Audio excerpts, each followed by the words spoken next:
अस्सलाम वालेकुम व्यूवर्स। उबलते ऑयल में बैंगन डाल लें और कमाल देखें। बैंगन का भरता ऐसे बनाएंगे कि खाने वाले उंगलियां ही चाटते रह जाएंगे। बस एक बार मेरे तरीके से बैंगन बनाकर देखें।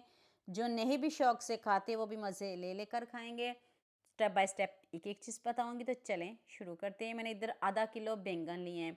एक बैंगन जो ख़राब निकला उसमें कीड़े थे, तो फिर ये 3 रह गए हैं।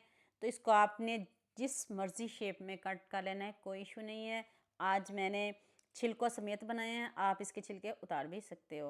अब थोड़ा सा ऑयल लें। ऑयल जब तेज़ गर्म हो जाए, फिर हम इसमें 2 टमाटर, 2 छोटे साइज़ के प्याज डालेंगे और तीनों चीज़ों को बहुत अच्छे से फ्राई करेंगे जब तक बैंगन का कलर चेंज ना हो जाए, प्याज और टमाटर सॉफ्ट ना हो जाए। अब हम इसको इतना पकाएंगे।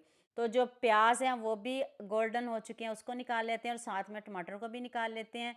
प्याज और टमाटर को इकट्ठे पीस लीजिएगा, कोई इशू नहीं है। तो जो हमारे बैंगन हैं वो डन हो गए हैं। तो अब हम हाफ कप दही लेंगे। इसमें 1 टीस्पून नमक, हाफ टी स्पून हल्दी पाउडर, 1 टीस्पून लाल मिर्च का पाउडर और 1 टीस्पून ही मैंने इसमें धनिया पाउडर डाला है।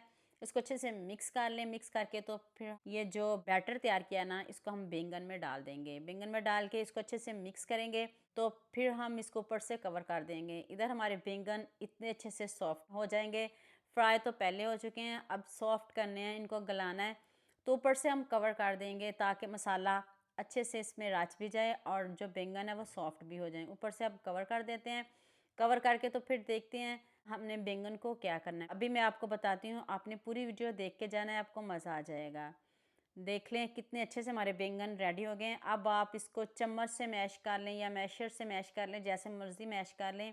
इजीली ये मैश हो जाएंगे, कोई आपको मसला नहीं होगा।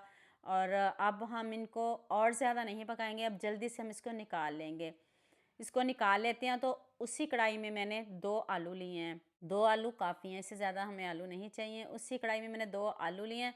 आलूओं का कलर इधर चेंज करेंगे, गोल्डन सा कलर लेके आएंगे। जब तक आलूओं के ऊपर एक गोल्डन सी लेयर ना आ जाए, तब तक आपने इसमें कुछ नहीं डालना। आलूओं का कलर चेंज हो गया है, गोल्डन हो गए हैं, फ्राई हो गए हैं। तो अब हम इसमें अदरक लहसुन का पेस्ट शामिल करेंगे। इसकी बहुत अच्छे से बुनाई करेंगे। खुशबू आने लग जाए तो फिर हम इसमें पिसे हुए प्याज और टमाटर डालेंगे।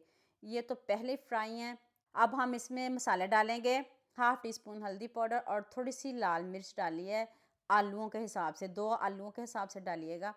मैंने आधा किलो बैंगन लिए थे, एक बैंगन ख़राब निकला है तो 3 रह गए। चलें कोई बात नहीं, अब मैं कुछ कर भी नहीं सकती थी, तो मैंने वही थोड़े से बना लिए हैं। अब आप हाफ़ टी स्पून इसमें ज़ीरा पाउडर डालिएगा। इसको भी बहुत अच्छे से मिक्स कर लीजिएगा। इधर आपने बुनाई करनी, इतनी बुनाई करनी है जब तक ऑयल सेपरेट ना हो जाए। जब ऑयल सेपरेट हो जाए तब हम इसमें बैंगन डालेंगे।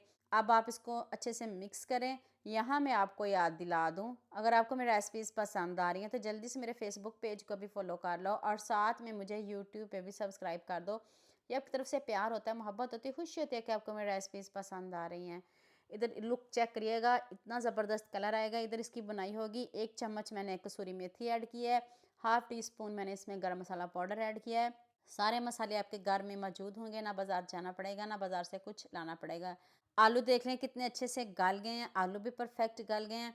तो बैंगन तो पहले ही हमारे गले हुए हैं। तो आप मुझे जल्दी से ये भी बता दें, मुझे किन किन मुल्कों और किन किन शहरों से देख रहे हैं। मुझे बहुत खुशी होती है जब आपके फेसबुक और यूट्यूब पर खूबसूरत से कमेंट पढ़ती हूँ। आप सबका खूबसूरत कमेंट करने का बहुत बहुत शुक्रिया। और आप सबके लिए भी दिल से दुआ है मेरी, आप हमेशा खुश रहें और हमेशा मेरे साथ ऐसे ही जुड़े रहें। ऊपर से मैंने सब्ज़ मिर्च और सब्ज़ धनिया डाला है। इतने टेस्टी, इतने यमी बैंगन रेडी हुए हैं। बस बने थोड़े हैं, आपने थोड़े ज़्यादा बनाने हैं। मेरे से गलती होगी, आप ये वाली गलती ना करिएगा।